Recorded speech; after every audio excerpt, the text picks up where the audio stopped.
Hey everybody, this is Survivalist 31.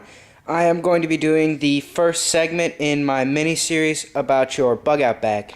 This is my own bug-out bag, and the first segment is going to be about the contents of my bug-out bag, how it's organized, and all that good stuff. Quick thing, I created a new blog where I will post things about my videos and other things related to survival. So I'll put a link to that both on the video and in the description. So let's get started with the bag. This bag itself only cost me about $10 from Target, and the bag I'm using is just a regular school book bag. As you can see on there, I've added a couple things to it, such as the M16 magazine pouch and the bungee cord with a tent. A couple features. It has a main pocket in the front, right there, another larger pocket at the back, a water bottle holder here and here, and those are pretty much the main features. The first pocket only has one zipper, the second pocket has two zippers. It's got a handle on the top, adjustable straps on the back. It came with a crappy little cell phone carrier, but I took it off the strap. So I'm going to start in with what the actual contents are of my bag. I will start right here with the standard issue Mole Webbing US Marine Corps M16 single mag pouch. The first item in there is a Frost Cutlery knife. I'll do a review on this knife later. We'll go into the contents more in detail. This is a screwdriver that accepts multiple different bits, which I have somewhere in this pocket. I have a Sharpie marker in black because this will write on anything, including laminated maps, both topographical and street. So what we have in the pocket so far is the knife, the screwdriver, and the Sharpie. I have a fishing kit as well as a sewing kit inside of this. This was just some sort of pill bottle I had laying around the house, and turned that into there. There's a spool of thread in here, some fishing hooks, fishing bait, a sewing needle, all that good stuff. Just gonna hurry along with what the contents of this pocket are. I have a regular set of pliers that I'm having a pain getting out of there because they get caught on the top of the mag pouch. There we go. And this is all attached through this bungee webbing on the front. I'm coming down to the last item inside the little pouch, which is the bits for the driver. I have actually more bits inside of the backpack, but I'm not going to go into detail about that. Next, we have on the side in one of the water bottle pouches, this is the Nalgene wide mouth water bottle that carries 32 ounces or 1,000 milliliters of water. Nothing special there, just the same. Attached to the bungee cord, we have 10 small safety pins and 10 large safety pins. Now we're going to go into this. This is just regular automotive bungee cord, stretch cord, whatever you call it, that I've run through the webbing there. Take that off and do the same I did the same with the other side on the bungee cord. Just got to remove it from the webbing so I can get the tent off of. This is a 3-person dome tent that I have attached there. It weighs about 6 pounds and it will hold 3 people. I'll do a review on that separately later. Great little item, but if you want to travel lighter, you could stick a sleeping bag or even 2 on there. I just have a tent because that's the way I'm planning on bugging out. So that's basically everything on the exterior of the pack, except for on the strap here, I've added a little cell phone pouch that you could put a knife in. Its contents right now are a compass, as you can see right there, a little compass.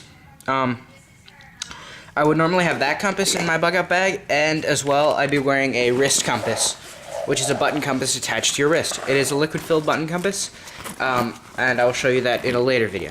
Now, unzipping the pouch, as you can see, there's only one zipper, which is something I'm not too keen of, but it's not really that much of a setback.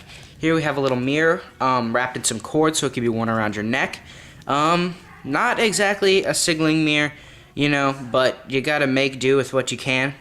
As you can see, there's me in the mirror, the camera.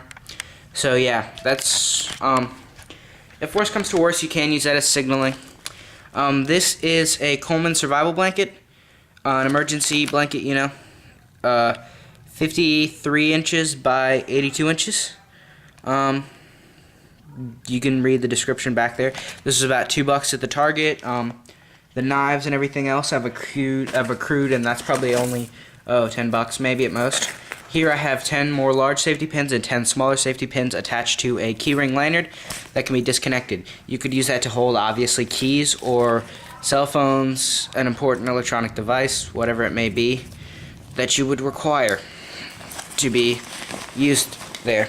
Nothing else. There is a pocket there. There are 3 pen pockets on the inside, and we'll go over what I have. This is a pen slash highlighter.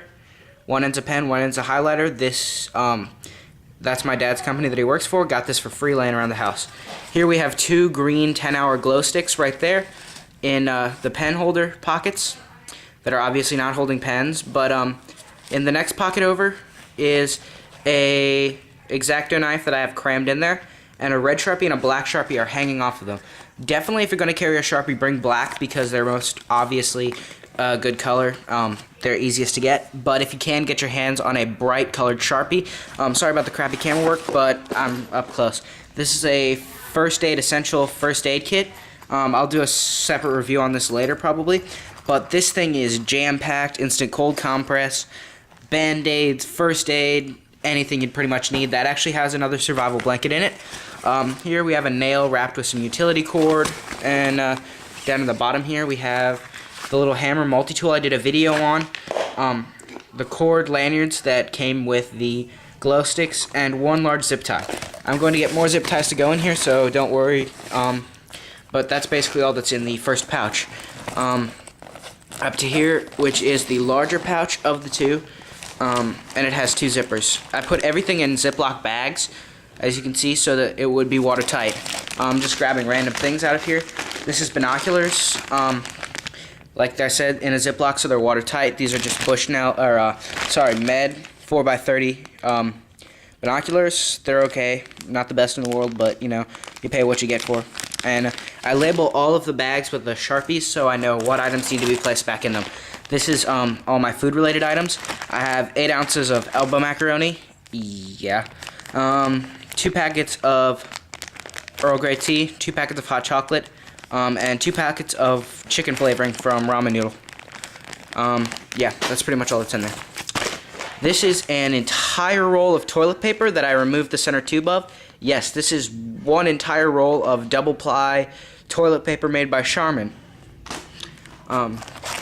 Next in here, we have a set of Mechanics work gloves. They are a little bit fancier Mechanics gloves, a little bit more expensive, but they're what I had, and they're definitely nice gloves for the money. They're about $20. And here is just my miscellaneous items, a set of shoelaces that came out of some shoes I bought, an entire roll of cord. This is about 10 feet of duct tape wrapped around a credit card, a couple sheets of note paper, you know, if you need to write notes and leave them. I have 50 cents you can hear rattling around in there, a straw with an extendable neck, tin foil square about 2x2, and in here I have, in this mince tin, is a miniature fishing kit that I can probably do a video on later, but, you know, all in due time, in this great white mince tin. On my blog, like I said, I'm going to be posting up pictures and reviews and definitely things like that. This is a gooseneck crowbar that is about 3, as you can see on there, it's 1.5 inches by 12 inches. You could use this to cut down a tree, hammer and nails, things like that. And yes, I have cut down a tree with it for all you skeptics out there. I got this for like $5 at my local hardware store.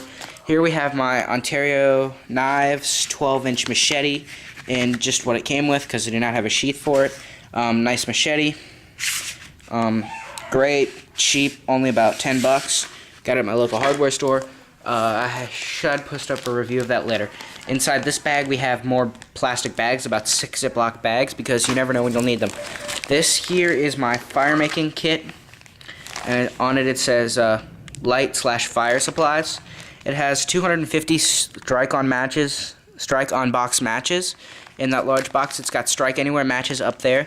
Down in here we have 2 tea light candles, a knife blade actually, 2 birthday candles, a flashlight. I need to put spare batteries in there for the flashlight.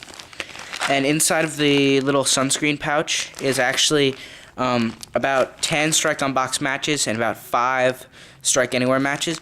And there's also a little bag of dryer lint in here that is in another Ziploc. That stuff will burn like crazy. You've got to be really careful handling that stuff. It makes a great tinder. In here we have another mini survival kit that I made out of the binocular case. I'll do a review on that later. This thing is jammed packed with stuff. A set of sunglasses that are also safety glasses, because these will come in handy if you're doing cutting tasks or things like that that you need to do. Toothbrush, toothpaste. Sorry guys, I have to cut off this video segment because I'm reaching my limit. I'll upload this in a 2-part video, and this has been Survivalist 31.